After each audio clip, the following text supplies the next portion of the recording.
That world outside there is not waiting for a new definition of Christianity. It's waiting for a new demonstration of Christianity. Would I be out of line in order if I were to talk to you for a little while about utilitarian religion and expedient Christianity? And the question that you're going to ask yourself is God an end or is he a means? And you have to decide very early in your Christian life whether you're viewing God as an end or a means. A more challenging question than this text. What is your life?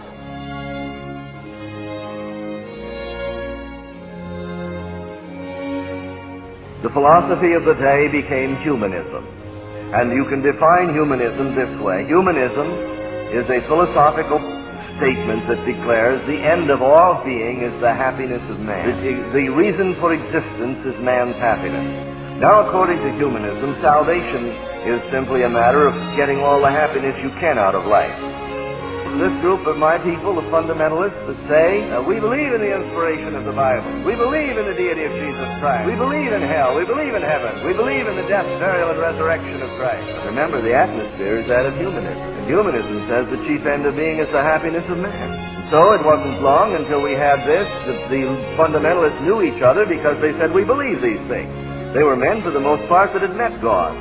But you see, it wasn't long until, having said these are the things that establish us as fundamentalists, the second generation said, this is how we become a fundamentalist. Believe in the inspiration of the Bible, believe in the deity of Christ, believe in his death, burial, and resurrection, and thereby become a fundamentalist. And so it wasn't long until it got to our generation, where the whole plan of salvation was to give intellectual assent to a few statements of doctrine. And a person was considered a Christian because he could say, at 4 or 5 places that he was asked to. And if he knew where to say someone would pat him on the back, shake his hand, smile broadly, and say, brother, you're saved. At what cost? And so it had gotten down to the place where salvation was nothing more than an assent to a scheme or a formula. And the end of this salvation was the happiness of man, because humanism has penetrated. And so if you were to analyze fundamentalism in contrast to liberalism of 100 years ago as it developed, it'd be like this. The liberal says the end of religion is to make man happy while he's alive. And the fundamentalist says the end of religion is to make man happy when he dies. We're still paddling on the edge of the ocean of the possibilities of grace. Put a holy dissatisfaction in us tonight. Until we find it something like this. Accept Jesus so you can go to heaven. You don't want to go to that old, filthy, nasty, burning hell when there's a beautiful heaven up there. Now come to Jesus so that you can go to heaven. And the appeal could be as much to selfishness as a couple of men sitting in a coffee shop deciding they're going to rob a bank to get something for nothing. It becomes so subtle that it goes everywhere. What is it? In essence, it's this.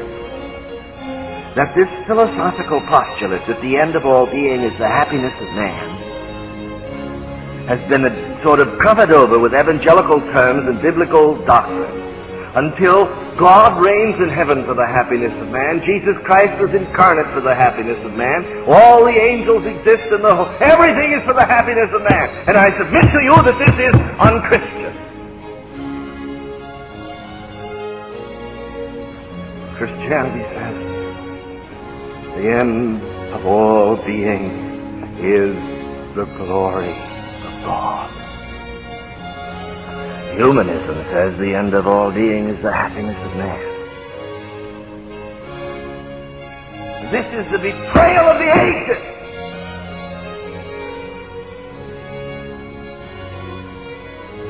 And it's the betrayal in which we live, and I don't see how God can revive it until we come back to Christianity.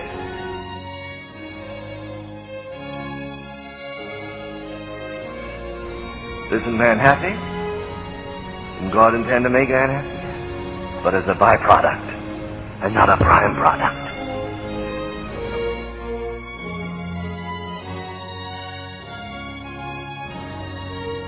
Now I ask you, what is the philosophy of mission? What is the philosophy of evangelism? What is the philosophy of a Christian?